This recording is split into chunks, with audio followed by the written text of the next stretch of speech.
বর্তমান রাজনীতিতে একটা অন্যরকম খেলা চলতেছে। আপনি যদি একটু পিছনের দিক তাকান, ৫ আগস্টের আগ পর্যন্ত বিএনপি, জামাত এরা কিন্তু একই সাথে রাজনীতি। যেই শেখ হাসিনা পালাইলো, আওয়ামী লীগ নিষিদ্ধ হইল, এখন যদি বিএনপি, জামাতের ভিতরে কনটেস্ট হয়, সেখানে বাহ্যিকভাবে দেখা যাবে কি এরা নিজেরা নিজেরা গেম খেলতেছে। নিজেরা নিজেরা ইলেকশন করতেছে। কারণ তারা তো একই জোটের মানুষ। একই জোটের সাথে কি কেউ নির্বাচন হয়? তাহলেই একটা বিরোধী দল লাগবে। বিরোধী দল তো সাধারণত জাতীয় পার্টিকে কেউ বানাবে না। কারণ জাতীয় পার্টি আওয়ামী লীগের দোসর ছিল। এখন যদি জামাত ইসলামকে আপনি আলাদা করতে যান, এখন আলাদা হইতেই হবে। কাজেই এখন দেখতেছি কি যে একটা জিনিস জোর কইরা আরকি বিরোধী দল সাজে, জোর কইরা। জোর করে বিরোধী দল সাজতেছে। জোর করে একে অপরের বিরুদ্ধে কথা বলতেছে। আর এনসিপি তো ভাই বর্তমানে টাইমলাইনের বাইরে।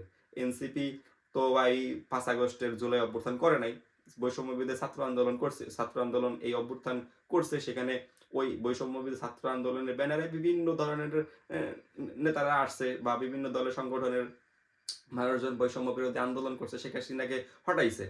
এখানে তো এনসিপি তো ভাই কিছু করে নাই। হ্যাঁ, এনসিপির নেতারা যারা এখন বর্তমানে আছে তারা হয়তোবা কেউ এই ৫ আগস্টের যে জুলাই অভ্যুত্থানের বিরোধিতা করছে তেমন এনসিপিতে আছে।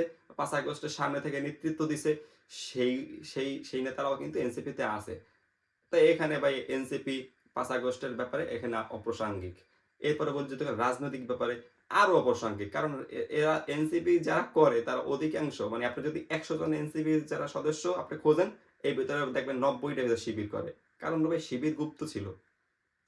আপনি আরো অনেক দল সংগঠন ৫ আগস্টের পর অনেক সংগঠন নিবন্ধন পাইছে বা আগে ছিল। অনেক আছে যারা শিবির করে। শিবিরের প্রাক্তন তারা মিলে সংগঠন করছে। মানে সাজায় রাখছে প্রক্সি দল। বি টিম, সি টিম হিসাবে সাজায় রাখছে। তো এখন আমরা দেখতেছি কি জানেন? যে এক মানে ইচ্ছে করে বিরোধী দল হওয়া। সেইখানে মানে আপনার ব্যাকফুটে আইসা গেম দিবে হলো ইসলামী আন্দোলন, চরমোনাই। কারণ কি? তাদের রাজনীতি একদম স্বচ্ছ, একদম তৃণমূলের রাজনীতি। আমরা দেখি কি ভাই মিডিয়াতে আমরা যা দেখি তা হচ্ছে এলিট সোসাইটির এলিট ক্লাস শ্রেণীর রাজনীতি দেখি। ঢাকা শহরের কেন্দ্রে এখানে এগুলো হচ্ছে আমার নিজের দল, নিজের কর্মী, নিজেরই ভোট, নিজের সবকিছু। তৃণমূলে যদি যান ভাই, তৃণমূলে গেলে আপনি পাবেন কি আওয়ামী লীগ, বিএনপি, চরমোনাই এই কয়টা দল পাবেন।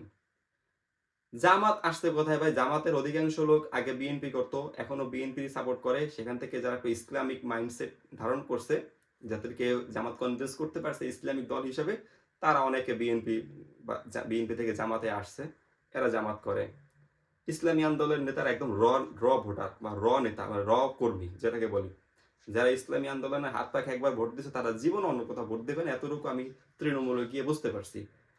এবার বিএনপির তো ভোটার সব সুইংই ভোটার। এই আছে, এই নাই। জামাতের ভোটারও সেম, এখন আছে, এই নাই, সেই নাই। আর বাকি যে দলগুলো আছে, আদার্স যারা এবার নির্বাচন করতেছে, এগুলো তো সম্পূর্ণ অপ্রাসঙ্গিক। এগুলো সবই খুঁজেন কোনো না কোনো দলের প্রক্সি। কাজে এবার নির্বাচনে একটা খেলা হবে ভিন্ন রকমের খেলা। ফাঁকা মাঠে এদিক দিয়ে ব্যাকফুটে আইসা আপনি হয়তোবা কয়েকটা গোল দিয়ে দিবে চরমোনাই। আর হচ্ছে জামাত আর বিএনপির যে পীড়িত সেটা আপনারা আগামীতে যখন জামাত ইসলাম বা ওই বিএনপি যখন সরকার গঠন করবে তখনই বুঝতে পারবেন।